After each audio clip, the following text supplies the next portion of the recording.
Amiba, oui, entraîner les forces à un affrontement. Donc, mais nous sommes en réserve depuis un certain temps.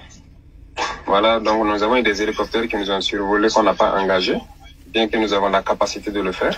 Et donc, il a fait rentrer des forces spéciales, donc quelque part, pas toutes les forces spéciales, il faut le dire. Peut-être que les forces spéciales même qui nous ont envoyés ne connaissent même pas leur mission. Parce que nous avons des éléments à l'intérieur qui se demandent même c'est quoi le problème en fait. Donc, ils les ont approchés, voilà. À l'instant, je sais qu'ils sont en train d'essayer de corrompre et tout. Mais bon, nous sommes en ligne avec les hommes. oui. Et nous savons tout ce qui se passe. Donc, on leur dit seulement, voilà, faut pas rentrer dans le jeu. Et peut-être, voilà, je sais que dans d'autres corps aussi, voilà, j'ai été contacté par des soldats qui se demandent qu'on les ait rassemblés pour aller à Ouagadougou et ils espèrent que c'est pour venir me soutenir.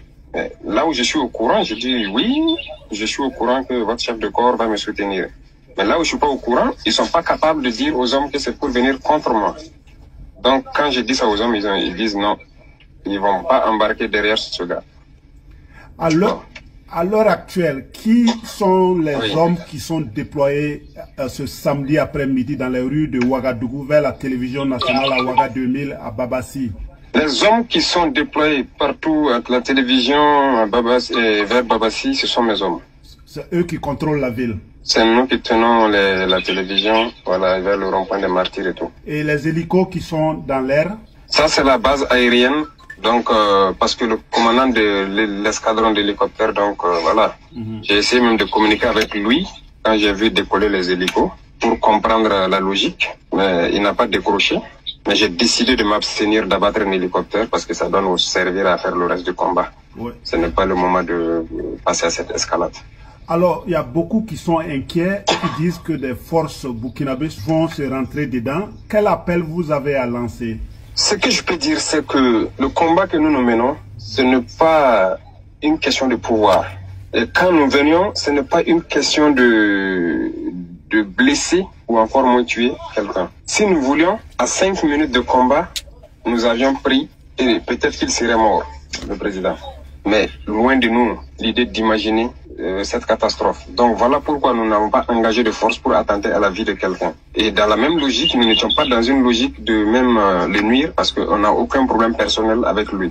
Le combat que nous menons, c'est pour le Burkina Faso. Il faut aller dans les fins fonds du Burkina pour comprendre certaines choses. Quand vous arrivez, moi je patrouille dans les brousses avec mes hommes.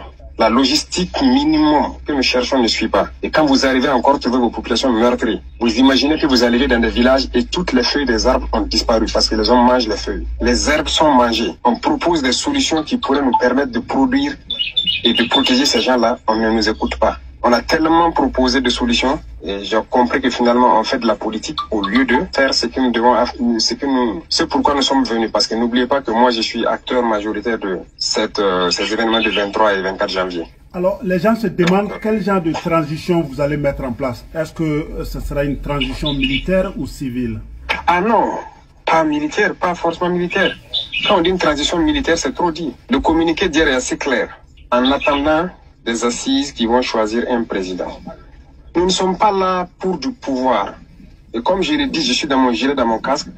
L'idée même c'était de descendre quelque part avec les mêmes hommes qui m'ont suivi pour faire un nettoyage. Donc l'idée n'est pas le pouvoir. Ça ne nous intéresse pas ça. Ça empêche de vivre tranquillement si je peux dire en fait. Mais nous voulons combattre, nous voulons protéger nos populations, nous voulons sortir notre population de cette misère, de ce sous-développement, de cette insécurité. C'est ça le combat. Nous sommes avec les hommes, nous les voyons comment ils tombent souvent pour des minabilités. Et pendant que des chefs sont assis, ils ne se soucient aucunement de l'homme. L'homme, c'est important. Il faut tomber avec lui dans l'air, combattre, rouler et comprendre la souffrance que nous endurons. Mais si vous vous retrouvez dans des débats logistiques mineurs, pendant que les gens sont en train de devenir des milliardaires derrière, c'est cette bourgeoisie de la hiérarchie que nous déplorons aussi. Parce que nous, pourquoi les hommes sont avec nous? C'est parce qu'ils connaissent nos objectifs, ils nous connaissent très bien, ce patriotisme qui nous anime, c'est ça la réalité. Donc partout dans Burkina, dans tous les corps, vous n'allez pas arriver dans un seul corps où vous n'allez pas entendre peut-être parler de moi. Pas parce que je suis le plus gentil ou quoi, parce que je fais le terrain avec la plupart. Et on connaît mon attachement à l'homme. Oui. Donc, cette guerre, ce n'est pas vraiment une guerre de pouvoir ou de trucs. Non. En ce moment, les Burkinabés sont beaucoup inquiets, la sous-région aussi. Qu'est-ce que vous pouvez dire pour rassurer les gens? Tout ce que je peux dire, comme je l'ai dit, nous tenons nos positions. Nous n'avons vraiment pas eu l'intention, peut-être que c'était une erreur de nuire au président. Mais voilà qu'il nous a pris pour ennemis. Mais nous allons encore essayer de donner une chance. À défaut de cela, nous serons obligés de lancer un appel à beaucoup de soldats burkinabés qui vont rallier la capitale, ce qui n'est pas forcément bien pour nous. Mais nous pouvons rassurer la population de rester sereine. Nous avons nos plans. Nous avons écrit tout ce que nous voulons. Nous avons ces partenaires que nous voulons, avec qui nous voulons travailler. Nous avons tout ce que nous voulons pour pouvoir sortir ce Burkina de cette situation. La CEDEAO a fait ce communiqué hier où elle insiste sur le maintien du calendrier qui a été établi. Est-ce que c'est votre entendement? Oui, peut-être même moins que ce calendrier. Moins que ce calendrier. Quand nous faisons l'estimation, le programme que nous voulons mettre en place, nous n'avons pas besoin de 12 mois même pour passer à plus de 60%. Donc, on n'a pas besoin, selon nous, de 2 ans pour ça. Donc, le calendrier de la CEDEAO est large même. Parce que vous ne comprenez pas les aspects militaires. C'est des petits problèmes logistiques et des considérations de la valeur humaine. C'est ça le problème. Donc, c'est ce qui nous a amenés ici. Donc, le calendrier de la CEDEAO, ils n'ont pas à s'inquiéter, c'est pas un truc pour... comme je vous dis, c'est pas le pouvoir qui intéresse les gens. Moi, je n'ai pas décidé. J'ai été choisi. Et ça fait 3 semaines de cela que ça bouillonne. Les jeunes officiers comme les soldats, ça bouillonne. J'ai essayé de le dire, attention, attention, attention. La dernière fois, j'ai souffert pour dégoupiller la situation, pour dire aux gens de faire pardon, de ne pas faire quelque chose. Je suis allé le voir. Je suis resté pendant près d'1 semaine à Ouagadougou. Le parler, mais rien. Et les gens voient aussi la destination qu'il prend, politiquement. Donc ça aussi, ça pose problème à certains Burkinabés. Je suis reparti dans mon combat. Finalement, les hommes ont décidé qu'on revienne et je suis là. Donc, ce n'est pas ma personne qui a décidé de faire ça. Donc, la CEDEAO peut rester tranquille. Ce n'est pas une question de... Si dans 4, 5, 6 mois, tout est rétabli, ce ne sera pas militaire de toute façon. On n'est pas là pour ça. Les civils vont choisir leur président et puis on va continuer le combat. Bon, la famille, encore Big Soul 224. On va parler encore de Burkina. Voilà. Avant de développer ce qu'on vient d'écouter, je tiens à préciser une chose à certaines personnes. Parce que bon, depuis hier, j'ai fait des vidéos par rapport au Burkina. Et je vois certains commentaires bande de cons. Où il y a des gens, des écervelés, des gens qui n'ont rien dans la tête, qui ont du caca à la place du cerveau, mettre des commentaires à la con, genre, c'est-à-dire moi je m'intéresse à des choses qui ne me regardent pas. Des gens qui disent non, est-ce que le problème est fini en Guinée? Jusqu'à moi, je m'en vais, je parle de Burkina Faso. Patati patata, est-ce que c'est mon pays? Écoutez-moi très bien, bande d'imbéciles. Écoutez très bien. Vous êtes une bande d'imbéciles complexés. Surtout la plupart du temps, c'est des Guinéens. C'est ce qui me fait mal même. C'est des Guinéens qui mettent des commentaires bêtes et bandes de cons comme ça. Écoutez, moi je ne suis pas un complexé de merde comme vous. Voilà. Tout ce qui se passe en Afrique me concerne. Partout où je trouverai un mot à dire, je viendrai ici sur ma page et je vais le dire haut et fort. Moi je suis un être humain libre et indépendant. Vous comprenez un peu? Je ne suis pas comme vous. Ce qui se passe au Burkina me concerne. Je suis guinéen, c'est vrai, mais je suis africain. Ce qui se passe au Burkina me concerne. Ce qui se passe en Côte d'Ivoire me concerne. Ce qui se passe au Mali me concerne. Ce qui se passe au Sénégal me concerne. Ce qui se passe en Côte d'Ivoire me concerne. Ce qui se passe au Niger me concerne. Ce qui se passe au Tchad, même ce qui se passe à je ne sais où. Ça me concerne. Tu n'es pas trop content, tu n'es pas obligé de m'écouter. Tu n'es pas obligé de me... Tu zappes.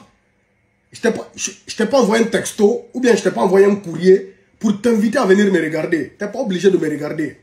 Personne n'est obligé de me regarder. Il y a des choses qui se passent, c'est très sérieux. J'ai mon point de vue à donner, je viens, je donne mon point de vue. Toi, tu te contentes de commenter. Tu te contentes de mettre un commentaire à la con. Des commentaires bande de cons de merde. Voilà, on n'est pas pareil. On n'est pas pareil. Tu quittes pas sur ma page, mais c'est toi, toujours, tu es là, tu mets des commentaires de merde. La prochaine fois, je vais vous afficher, bande de merde. Parce que vous n'êtes pas intelligent. Comment, ce qui se passe au Burkina, bien sûr que ça me concerne. Voilà, donc mettez ça dans vos putains de têtes de merde, bande décervelée. Vous êtes une bande d'imbéciles, vous ne connaissez rien. Écoutez, écoutez très bien. Maintenant, bon, ça c'est une parenthèse.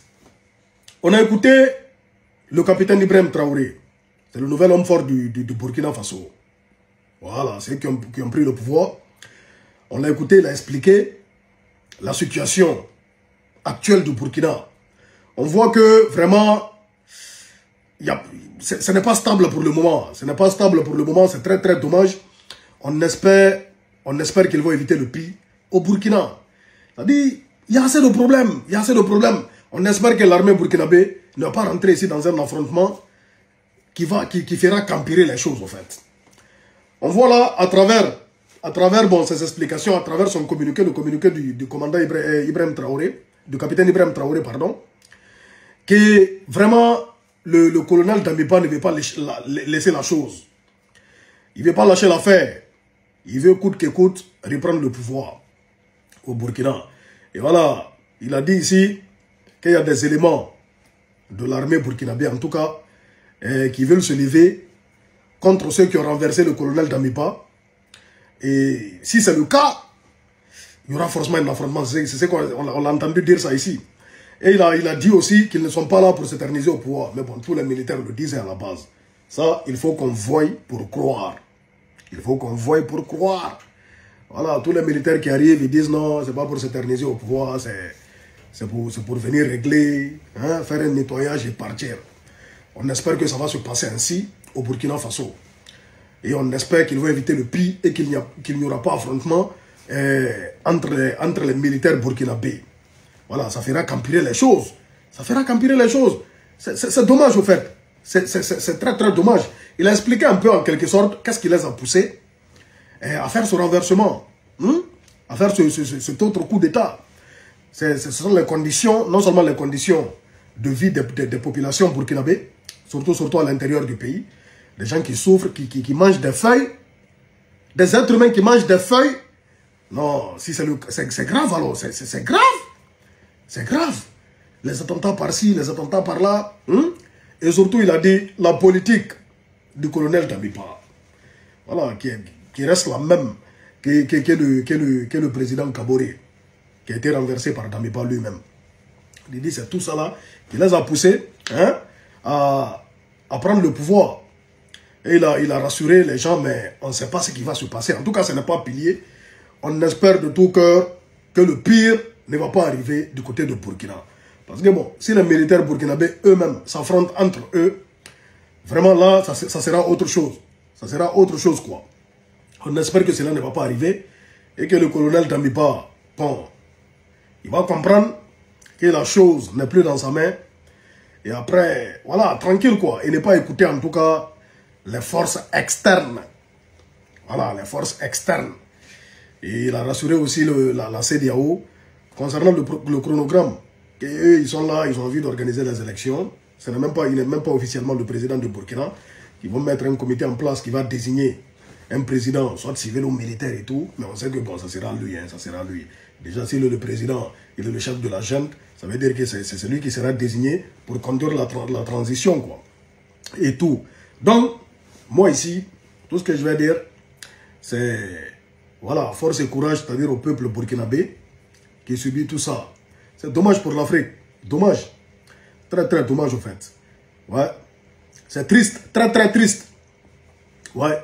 Qu'on assiste à tout ça, c'est à ces trucs, à ces incertitude totale. Hein? Donc là, on espère que le pire ne va pas arriver du côté du Burkina. Voilà. Ressaisissez-vous, pensez à la population burkinabé, aux citoyens lambda. Et sortez de ces querelles inutiles qui ne fera qu'empirer la chose du côté de Burkina Faso. On est ensemble, la famille Big Soul 224. On reviendra, parce que bon, c'est l'actualité du moment. C'est très sérieux, c'est très grave. Donc, il faut qu'on en parle. On est africain, on va en parler. Pion, tu es fâché, n'est pas obligé moi de me regarder. Passe ton chemin, tranquille. Abonne Tander, salut. Big Soul 224 Guinée est fier.